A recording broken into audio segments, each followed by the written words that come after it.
Tracking the pulse of the road and the future of flight. From viral trends to policy shifts, we cut through the traffic to bring you the stories that drive us. Your fast-track guide to everything on the move starts now. From the Billionaire News Channel studio to Mellow 947 BFM, your playlist made better. I'm Paolo del Rosario. This is Shift Happens. On to the headlines. Transport officials inspects hubs ahead of Holy Week travel rush. The Cignal Auto Group brings its 6 brands to SMOA. And later on the show, joining us is Alvin Uy, co-organizer of the Manila International Auto Show.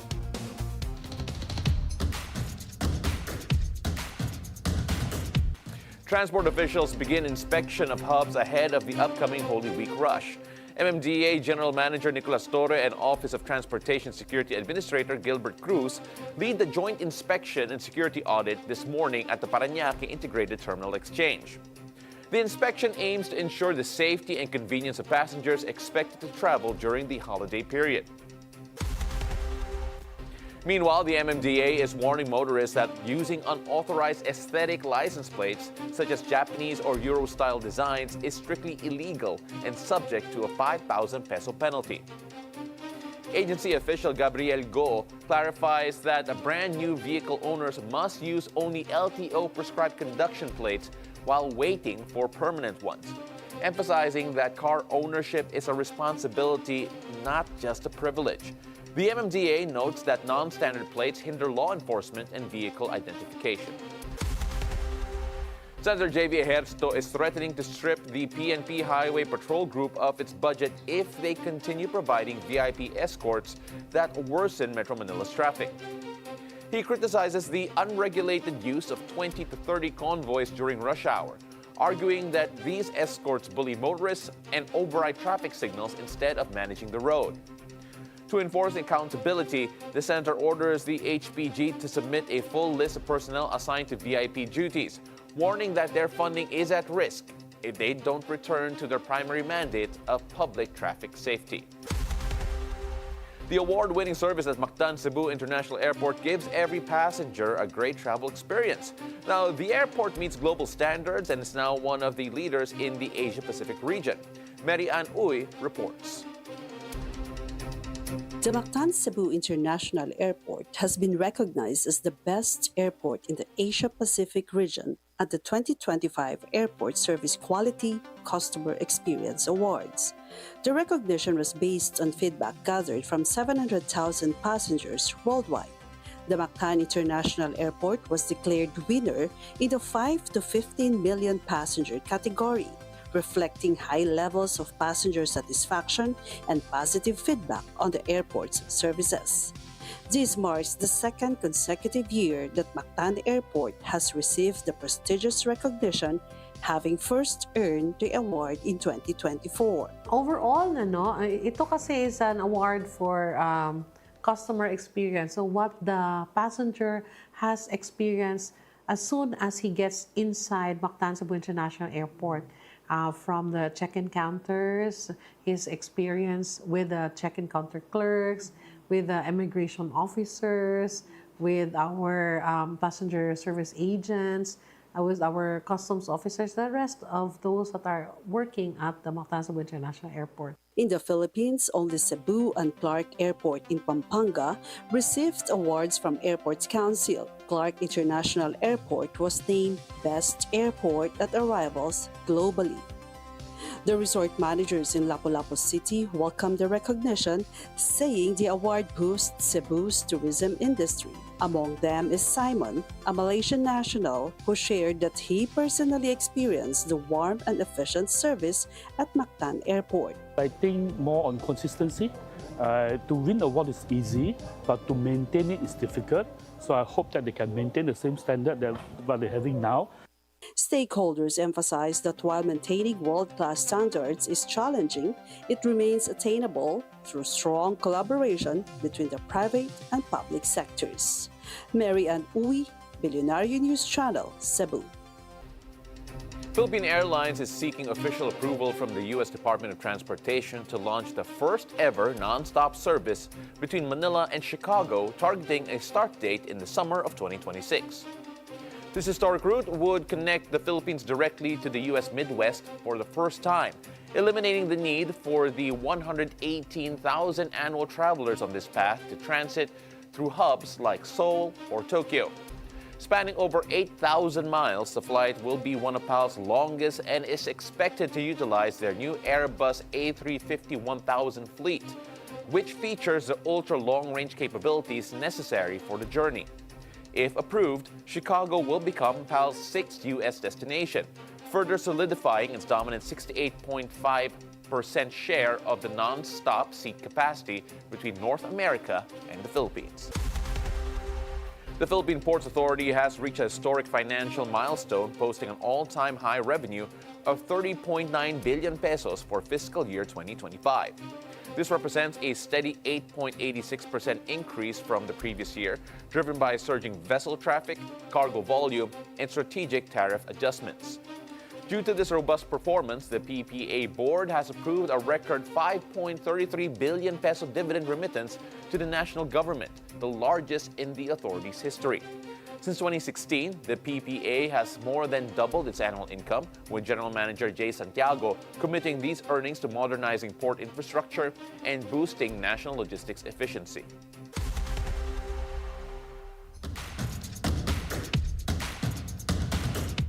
Coming up, we speak to the co-organizer of one of the biggest car shows in the country. Don't go anywhere. We'll be right back.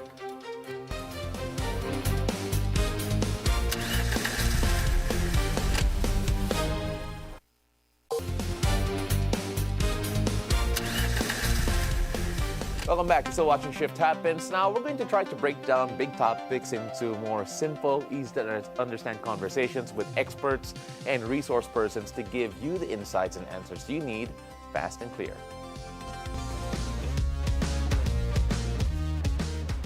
The automotive scene continues to evolve with new technology, new designs, and bigger events drawing in car enthusiasts across the country. Now, in this crash course, we speak with the co-organizer of the Manila International Auto Show, who is also writing for motoring for the Philippine Daily Inquirer and Esquire Philippines. Please welcome on the show, Alvin Uy. Thank you so much for joining us, Alvin. Thank you for having us. Thank you so much. Alvin, first off, just great to have you here. We had a nice chat right before we went on how you have survived leukemia, you're battling through it, and it brought you closer to your family. I just want to say I'm really grateful that we have you here to be able to talk about all of this right now. Thank you. All right, let's start off first with this auto show happening. It is arguably the biggest, if not the biggest, in the country. Way back in the early 2000s, can you tell us about how it all started in the first place, why you felt that this needed to happen, because you're one of the original organizers? Yes, back in 2005, we came up with the first show. It was rather a modest show, modest in size. But years prior to that, because as a motoring journalist, we've been going to international motor shows and saw a vacuum locally. At that time, the size of the market wasn't that big also. And, auto shows are not new, globally speaking. The first auto show was back in the 1800s, late 1800s. Paris came up with the first auto show. And then Chicago in 1902, 1901. So it's nothing new. But in Asia, it's still fairly new. Even Bangkok, it was late 80s or late 70s, followed by Indonesia, mid 80s, China, early 90s. So we felt that this platform could help boost the local automotive industry, and by using this platform, the car brands can have a platform to introduce their new models for the year. That's why we want to start it early summer. So while purchasing power is quite strong.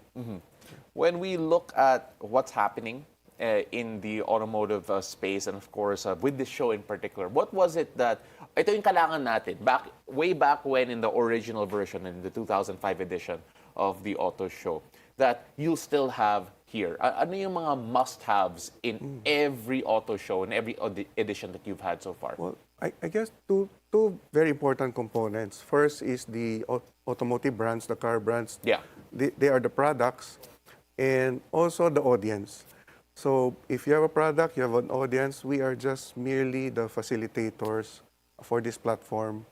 So as much as possible, we want to have all the officially represented brands be represented in the show. But because there's size limitations as well, World Trade Center is about less than 10,000 square meters. So it's really hard to pack everything together there. But we try to manage, It's one of the most well-attended, most number of brands, and again, has that credibility of happening since 2005. When you look at the growth, nagulat ka ba that until now, nangyayari pa rin to? It's probably, I would say it's surprising because Pinoys love cars. We Yeah. love our cars. And we don't necessarily love it in stock form. We like to dress it up, customize it, increase the performance. So that's also another component of the shows that we've got to develop over the years. The aftermarket components, the accessories, the performance. And we're also very nostalgic. So another component we introduced over the years is the classic and the custom car competition. So private car owners get to showcase their restored vehicles or their customized vehicles on a less corporate platform because of course the main superstars are the car brands. Yeah. They have their well set up booths, well made up booths. On the private owners, they get to showcase their craft. Small workshops that specialize in painting, tin work, engine building, and all that. We love to showcase this Filipino craftsmanship, which is, I would say, very global Yeah. in terms of competence. How can you describe yung typical audience goer, yung crowd sa auto show niya? We are a very family-oriented show. So, and over the years, we've noticed that car buying, especially for the private owners, it's kind of a family decision already.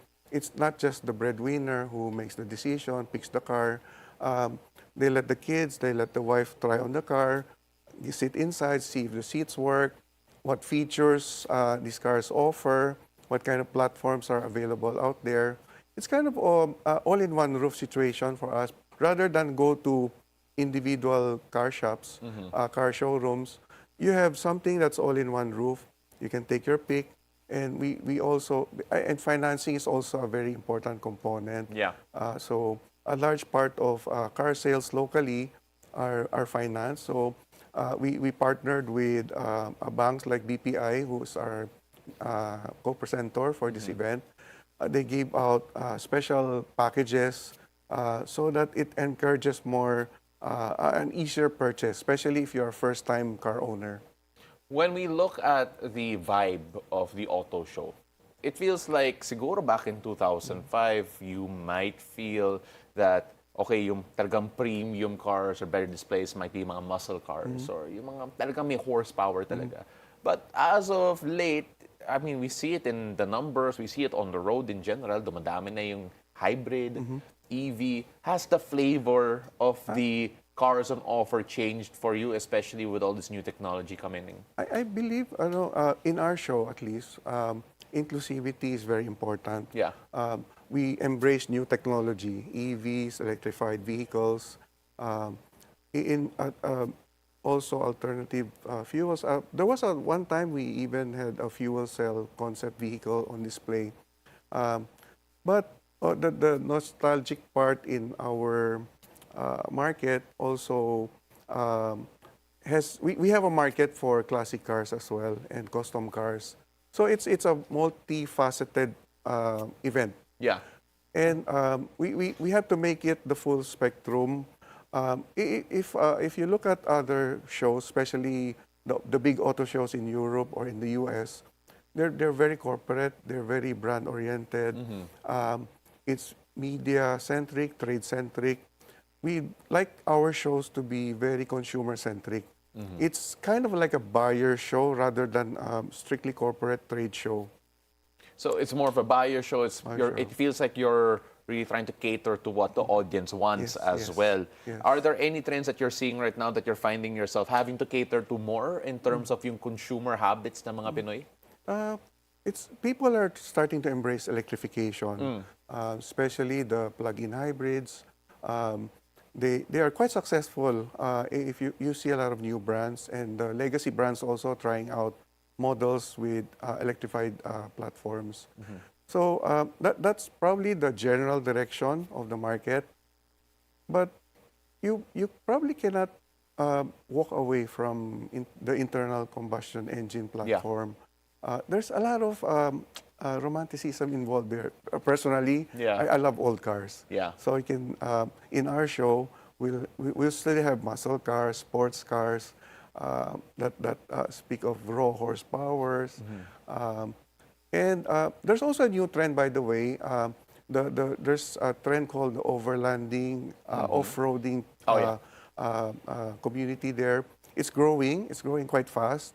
And we have, over the years, we've noticed that there's a larger community for that. So we'll have a lot of curated displays on that trend. You know, before we go talk about yung mga new features and new trends, I want to focus first on the romanticism muna. Because you're right, there is a certain feel and certain emotion elicited from yung ingay, you know, the rumble of the car and everything, or whatever vehicle you prefer. Are there any features in older models na nawala sa mga bago that you wish is still there, or something that the newer generation could experience what you've experienced? Well, that's a very tough question, no? Electrified vehicles, of course, they're more quiet. They offer a very subdued cabin space. But probably a good compromise would be the plug-in hybrids because they still have the combustion engine. Yeah. It still gives you that sort of visceral runt feeling. That would probably be a good start if you plan to transition to electrification.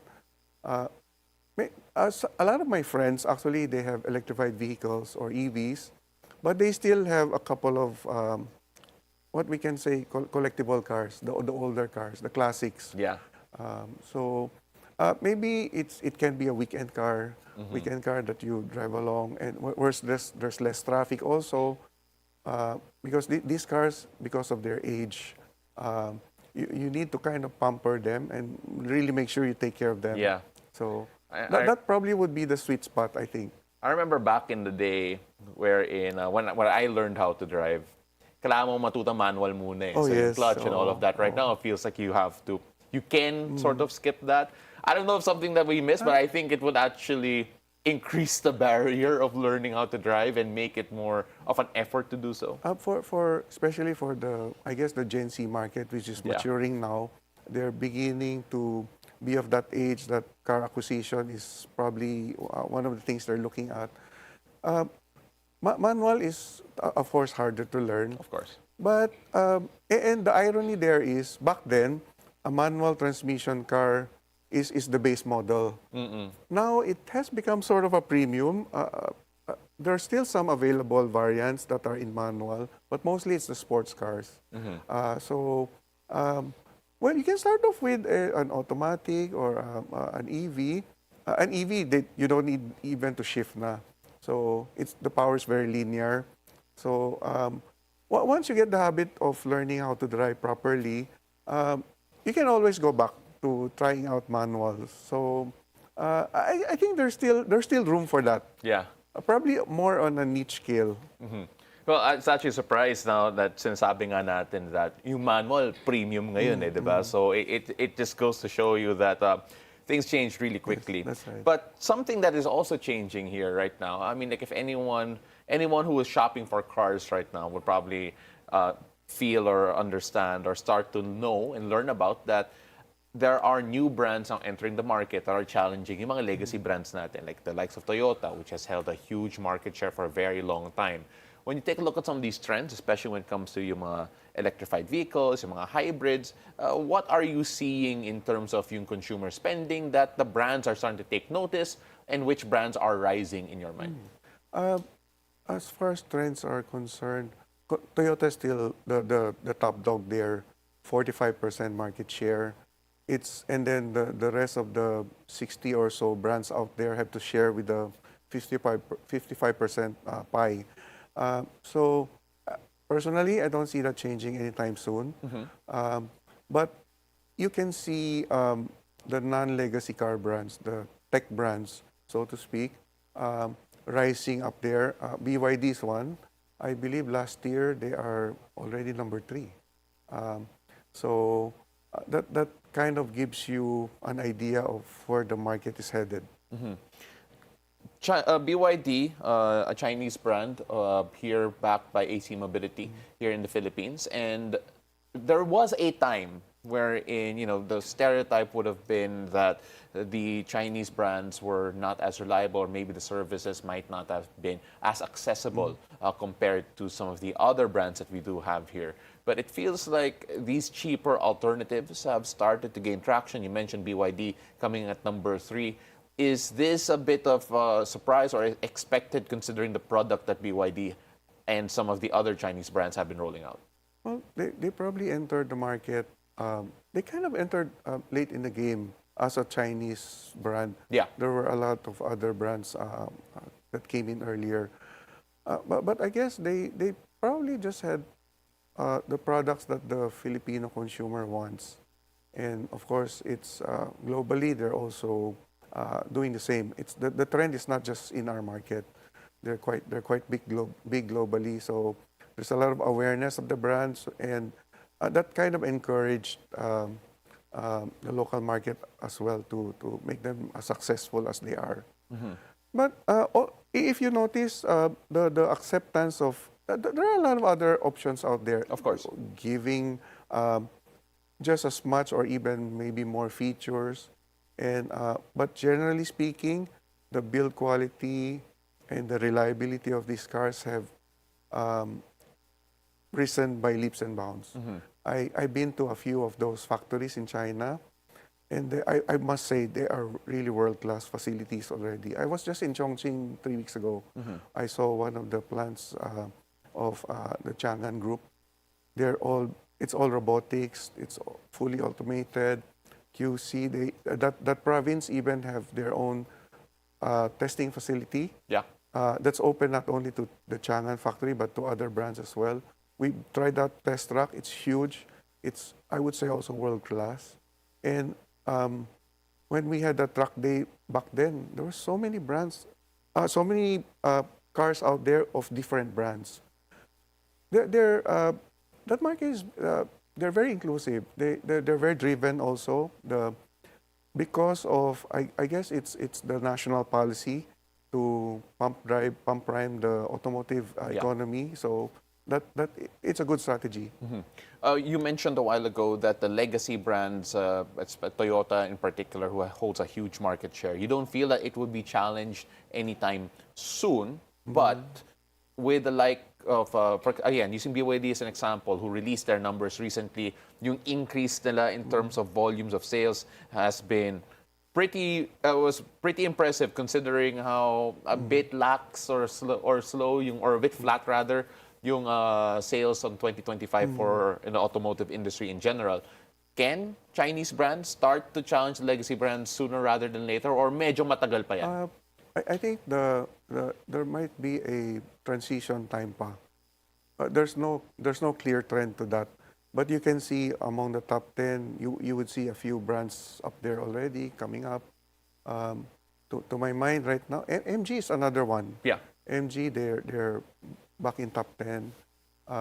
Geely for a while before, now they're making a comeback as well. So it kind of course, the legacy brands have to take notice, and but also the romantic and nostalgic side of this market also kind of hedges the transition for the legacy brands as well. Parang kumbaga sa Pinoy, di ba? Their mentality is subok. I'd like to stick to the more known legacy brands as well. So right now there's no clear trend to me. Yeah.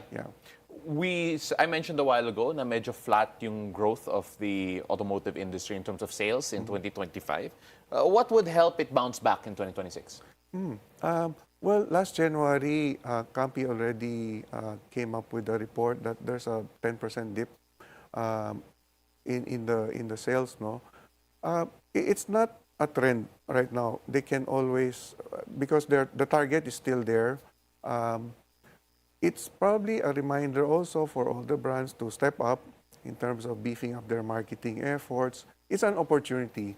It's an early signal for the brands to make sure that they're still conscious about pushing their brands on a dealer level, on a marketing level, PR level, because there's so many brands out there right now. I believe there's over 60 brands right now in the market on various scales. Everyone has to step up, even the big market shareholders. What's the biggest challenge for these brands? Uh, well, I guess interest rate is ticking up a bit. So the financing part also is of course a challenge. Maybe they have to talk to their bankers to see how they can make it more buyer friendly and make financing more accessible.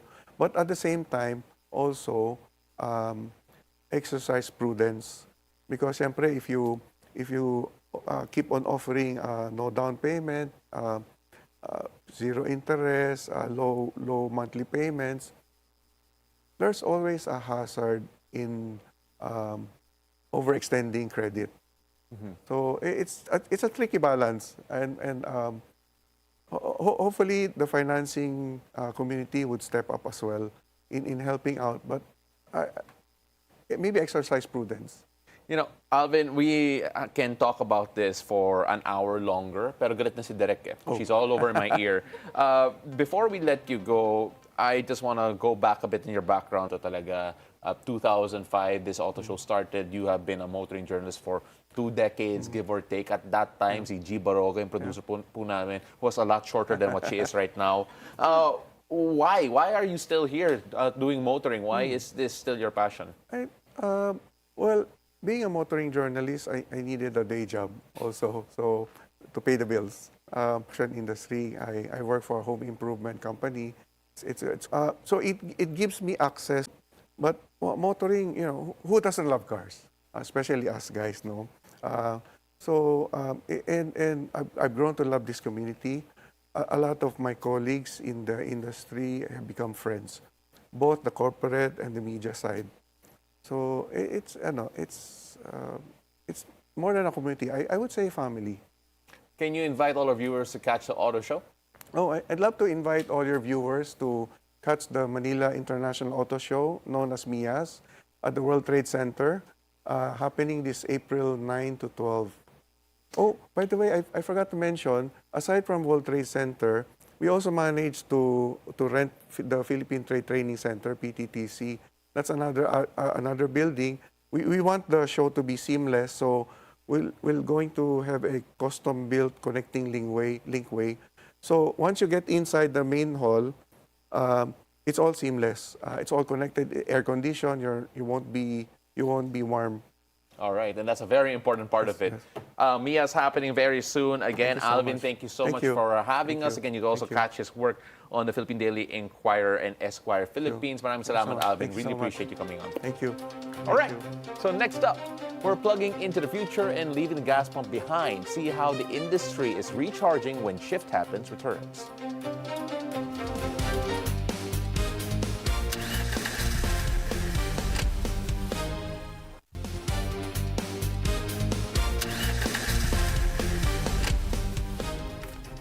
Welcome back. Let's now zoom in from transport systems to the driver's seat. This is Torque Talk, your weekly update on the auto industry. The United Asia Automotive Group Incorporated, or UAAGI, of billionaire Romel C. Tin, kicks off the first leg of its On the Move roadshow at the SM Mall of Asia's Central Atrium Thursday, February 26. All 6 brands under the Auto Group from Bike, Cherry, Photon, Jetour, Lynk & Co., and Radar showcase the latest cars and tech in their lineup at the event. This is an important event for UAAGI, of course, to improve our market presence. And also, we want to give every Filipino the chance to access modern mobility. We understand that not all Filipinos or not all our potential customers can visit all our brands all at once. So this is our opportunity to bring our cars to the customers. Apart from the displays, UAAGI says visitors can also test drive their vehicles and get promos and trade-in appraisals at the event. On the Move runs until Sunday, March 1.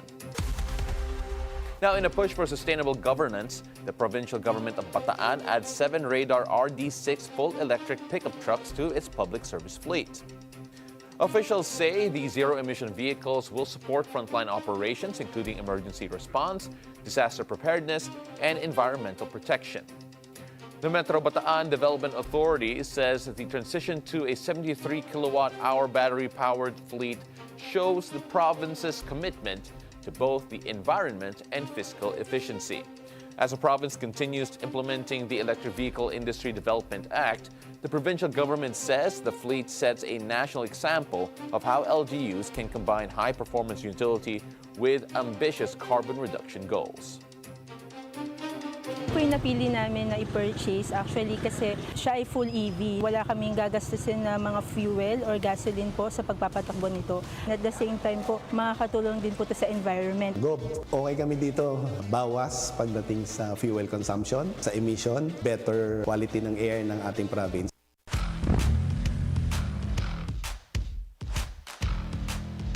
Up next, we're hitting the road with some must-know driving tips. Stay tuned because these could make your next drive safer and smoother.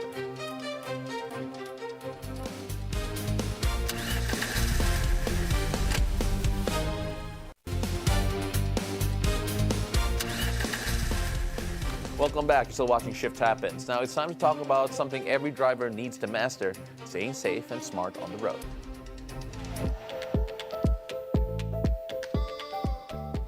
Let's focus on rumble strips. Now, they serve as a jarring sensory reminder that your attention may have lapsed, acting as a final safety net when distraction takes over. While they are engineered to prevent head-on collisions and run off-road accidents by using vibration and sound to wake up a drifting driver, they should never be used as a substitute for active awareness. Now, if you are hearing that unmistakable drone or feeling that the steering wheel starts to shudder, it means you have already left your lane and placed yourself and others in danger. Now, relying on these strips to keep you safe is a gamble. The goal of a responsible driver is to stay focused enough that you never have to hear them at all. So we're still joined by Alvin Uy to talk about these rumble strips in general. So when you do feel the rumble strips, first of all, let's talk about yung placement nila. Like, what are the key goals for this? You mentioned that they're also strategically placed a while ago off the air. Can you tell us more about that? Usually it's on a long straight. You tend to drowse if you're tired, especially on an early drive or late drive. So it's rather short, probably a few meters lang. It's just to make you awake lang. So the idea there is to kind of aside from being a wake-up call, you need to stay on your lane as well. But a lot of the new cars now, we have a lot of new driver-assisted features na. If you veer off your lane, your steering wheel sort of rumbles as well, reminds you, or it keeps you back on your lane. It gently assists you.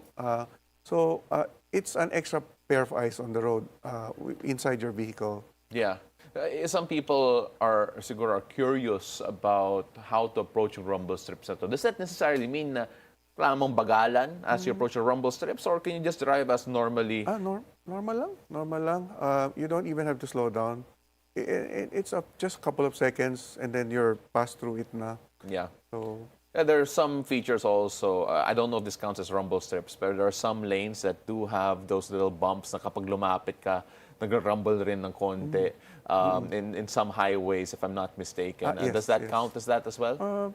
Yeah, especially the NLEX and the SLEX highways, where there's a lot of long straights, vehicular traffic, and speeds are higher also. Yes, these are very good aids. Yeah. But again, of course, we always have to exercise personal safety by being a responsible motorist and always eyes on the road. And don't touch your phone. Yeah. Yeah. No distracted driving. distracted Always driving, keep your yes. awareness in. And siguro if we're relying on the rumble strips to stay up, medyo problematic na yan. If you got woken up by rumble strip, yeah, you need to be aware. And we also have side lanes that you can just park over and maybe take a short nap. Yeah. There are certain sections of the highway that have that. Would you encourage that rather than some people just powering through? Because siguro some people, naiilang sila to stop on the side of the road just to take a short nap kung medyo napapagod na sila. Ideally, of course, you should be conscious of your own body. Kanya-kanya yan eh. But for truck drivers, especially, they probably come from faraway provinces. They usually really do that. But for a private motorist, I believe it's still optional. You really have to, it depends on your situation. But I would encourage to do that. Take a short power nap lang, just to make sure you're a bit refreshed and re-energized. Yeah, to prevent any accidents and the like. And of course, hopefully, again, no one has to be over-reliant on rumble strips to wake up and keep all that attention on the road. Alvin Uy, ladies and gentlemen, again, he writes for Philippine Daily Inquirer and Esquire Philippines and a co-organizer for the Manila International Auto Show. Maraming salamat, so much. Alvin. Thank you so much for joining us here. Thank you. And that concludes our roundup of the stories driving the industry forward. I'm Paolo del Rosario. Join us again next week on Shift Happens, your fast-track guide to everything on the move.